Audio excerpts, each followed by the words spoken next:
ये कहानी पॉल और बी नाम के कपल के ऊपर आधारित है जो दिन रात पलंग तोड़ने के लिए बीच जंगल के एक घर में जाते हैं ताकि उन्हें वहाँ कोई डिस्टर्ब करने ना आए। और वो अपने इस महान काम को किस हद तक पूरा कर पाते हैं वो हम आज की इस एक्सप्लेनेशन में देखने वाले हैं। मैं आज जिस मूवी को एक्सप्लेन करने वाला हूँ इस मूवी का नाम है हनीमून और ये मूवी 2014 में रिलीज हुई थी।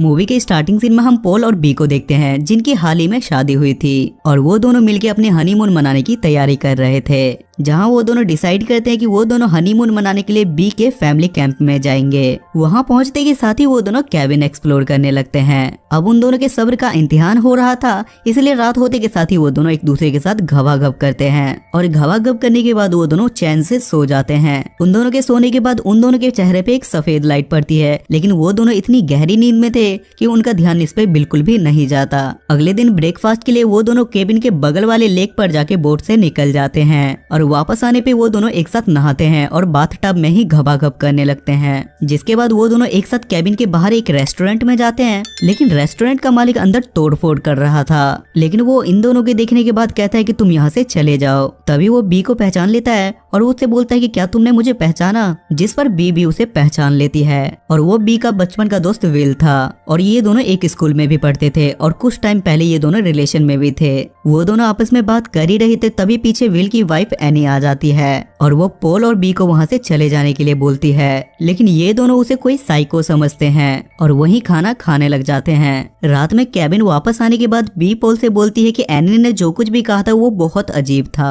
जिसके बाद वो दोनों रात में घवाघव करने की जगह लड़ाई करने लगते हैं और दूर दूर सो जाते हैं। आधी रात को वहाँ पे सभी लाइट फ्लैश करने लगती है और 3:30 बजे ही पॉल का अलार्म बजने लगता है। तभी पॉल की आंख खुलती है और वो बी के साथ घवाघव करने की कोशिश करता है, लेकिन बी नींद में होने की वजह से उस पर कोई भी इंटरेस्ट नहीं लेती। तभी पॉल को लगता है कि मॉर्निंग हो चुकी है और वो अपना फिशिंग करने के लिए बाहर निकल जाता है। तभी उसकी नजर क्लॉक पे पड़ती है और उसे पता चलता है कि अभी 12 ही बजे हैं। उसके बाद पॉल वापस से सोने के लिए आता है, लेकिन वो देखता है कि बेड पर बी नहीं है और पूरे कैबिन में देखने के बाद वो बी को ढूंढने के लिए जंगल में निकल जाता है। थोड़ी देर जंगल में घूमने के बाद उसे पेड़ के पास बी मिल जाती है, जहाँ बी ने एक भी कपड़े नहीं पहने थे, जिसके झुकने पे हमें एक निशान दिखता है। और जैसे ही पॉल बी को हाथ लगाता है तो वो बहुत तेज चिल्लाने लगती है, जिसे देखने के बाद पॉल भी काफी डर जाता है और बी को अपनी शर्ट पहना के कैबिन में वापस ले आता है। वापस आने के बाद पॉल बी से पूछता है कि तुम जंगल में क्या करने के लिए गई थी, जिस पर बी बोलती है कि मैं काफी डर गई थी और शायद मैं नींद में चलते चलते वहाँ चली गई थी, जिससे पॉल भी काफी डर जाता है। और इस इंसिडेंट के बाद बी का बिहेवियर काफी ज्यादा बदल जाता है, जिसके बाद पॉल नोटिस करता है कि बी अब बहुत सारी बातें भूलने लगी है। अगली सुबह वो दोनों फिश पकड़ने के लिए जाते हैं और वहाँ से लौटते समय वो दोनों आपस में किस करने लगते हैं। तब पॉल की नजर उसके थाई पे जाती है और उसे उसकी थाई पे वही निशान दिखता है जिसे हमने जंगल में देखा था। जब पॉल उससे उस निशान के बारे में पूछता है तो बी बोलती है कि शायद किसी मच्छर ने काटा होगा, लेकिन पॉल को इस बात पे बिल्कुल भी यकीन नहीं होता।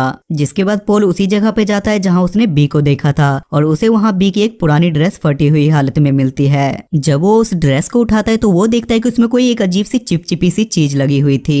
उसके बाद वो घर आने के बाद वापस से बी से इस चीज के बारे में पूछता है, लेकिन बी बोलती है कि वो ड्रेस मेरी बहुत ज्यादा पुरानी हो गई थी और इसलिए मैंने उस ड्रेस को फेंक दिया। उसके बाद पॉल नोटिस करता है कि बी अकेले में जाके शीशे में खुद से बात कर रही है और रात को पॉल और बी एक साथ गेम खेलते खेलते घवाघव करने ही वाले थे, लेकिन तभी अचानक से बी का बिहेवियर एकदम से बदल जाता है। उसके बाद बी उसे मनाने की कोशिश करती है, लेकिन उन दोनों में फिर से लड़ाई हो जाती है। उसके बाद वो दोनों सो जाते हैं, लेकिन पॉल अभी भी जगा हुआ था और वो थोड़ी देर में देखता है कि बी उठ के जलने लगती है। जिसके बाद पॉल उससे इस बारे में पूछता है तो बी बोलती है कि मैं पानी पीने के लिए उठी थी। उसके बाद उन दोनों के सोने के बाद उन दोनों पे फिर से एक सफेद लाइट पड़ती है और पॉल गन लेके बाहर निकल जाता है, लेकिन बाहर निकलने पे उसे बाहर कोई नहीं मिलता और वो वापस आने के बाद घर के सारे खिड़की दरवाजे बंद कर देता है, जिसके कारण उन दोनों में फिर से लड़ाई हो जाती है। अब पॉल को लगने लगा था कि बी का अफेयर विल के साथ चलने लगा है, इसलिए उसने अपना बिहेवियर बिल्कुल बदल लिया है। उसके बाद सीन शिफ्ट होता है और हम बी को देखते हैं जो एक डायरी में कुछ लिख रही थी और वो उसमें लिखती है कि मेरा नाम बी है और मेरे हस्बैंड का नाम पॉल है और वो अपना पूरा एड्रेस लिख देती है। और जैसे ही पॉल वहाँ आता है तो वो अपनी डायरी बंद कर देती है, जिसके बाद पॉल उससे माफी मांगता है और वो दोनों साथ में एक बोट पे फिशिंग के लिए जाते हैं। और नदी के बीच में पॉल बी की मौत के कुएं में उंगली डालने लगता है और बी के मौत के कुएं से बहुत ज्यादा लाल पानी निकल रहा था, जिसे देखने के बाद पॉल बी को डॉक्टर के पास ले जाने लगता है, लेकिन बी उसे बोलती है कि ये बिल्कुल नॉर्मल है और ये अपने अपने आप ठीक हो जाएगा, जिससे पोल और भी ज्यादा नाराज हो जाता है और उसका शक हकीकत में बदलने लगता है कि उसका अफेयर कहीं और चल रहा है। उसके बाद पोल बी को लेके बिल के पास जाता है, लेकिन वहाँ उसकी बस वाइफ थी। और जब पोल एनी से बात करता है तो वो उसे अपनी इन्फॉर्मेशन बताने लगती है, जैसे वो अपना नाम और अपने हस्बैंड का नाम बता रही थी।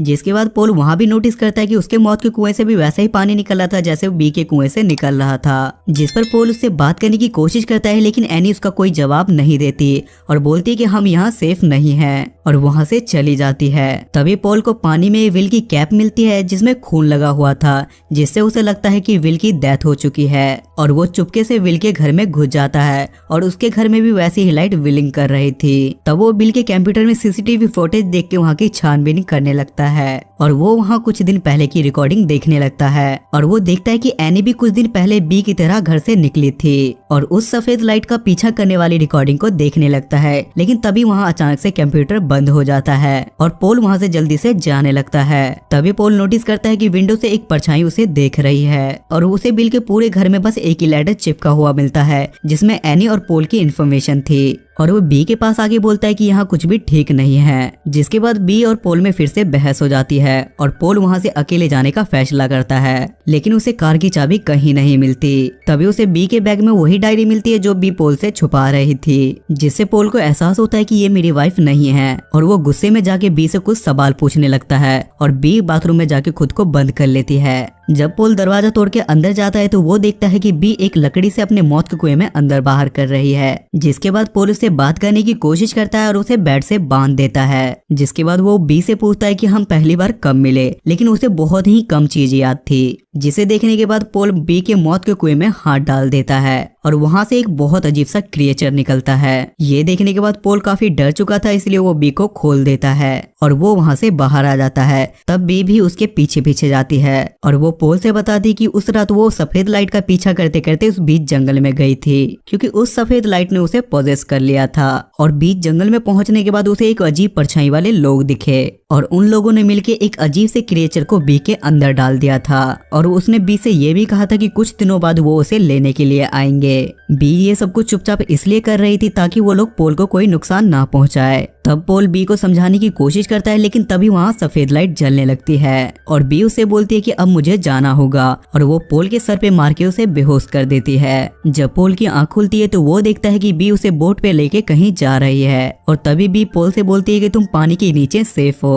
और ये बोल के वो पोल को किसी भारी चीज से बांध के पानी के नीचे गिरा देती है। उसके बाद अगले सीन में हम व्यूअर्स देखते हैं कि बी का बिहेवियर बिल्कुल बदल चुका था और वो पूरी तरीके से पोजेस्ड हो चुकी थी और वो बैठ के टीवी में अपनी शादी की वीडियोस देख रही थी। उसके बाद एनी उसके घर आती है और वो दोनों पूरी तरीके से पोजेस्ड हो चुके थे। उसके बाद उन दोनों को वो सफेद लाइट फिर से दिखती है और ये मूवी यहाँ खत्म हो जाती है। सो गाइज, आई होप कि आपको आज की एक्सप्लेनेशन पसंद आई होगी। और इस मूवी की IMDb रेटिंग है 5.7 स्टार्स आउट ऑफ 10 और इसे गूगल यूजर ने 65% लाइक किया है। अगर आपको ये एक्सप्लेनेशन पसंद आती है तो आपसे हम्बल रिक्वेस्ट है कि आप मेरे चैनल को सब्सक्राइब करके मुझे सपोर्ट करें। और गाइस, एक सब्सक्राइबर भी हमारे लिए बहुत ज्यादा इंपॉर्टेंट होता है। तब तक के लिए स्टे सेफ, स्टे हेल्दी।